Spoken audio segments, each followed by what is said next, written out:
काय तिखटातला डाळ कांदा दाखवणार आहे. तर चला बघूया आपण. त्याच्यासाठी तेल टाकून घेते मी, मोहरी टाकून घेते, जिरे आणि इथे एक मिरची आणि लसूण. डाळ असल्यामुळे हिंग जास्त टाकायची. हळद, हे काळं तिखट आहे आपल्या घरचं.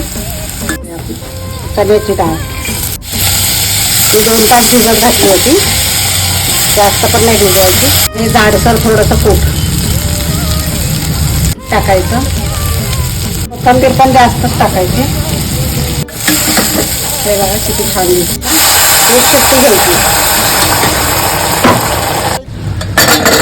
बघा चण्याची आपली डाळ कांदा तयार झालेला आहे.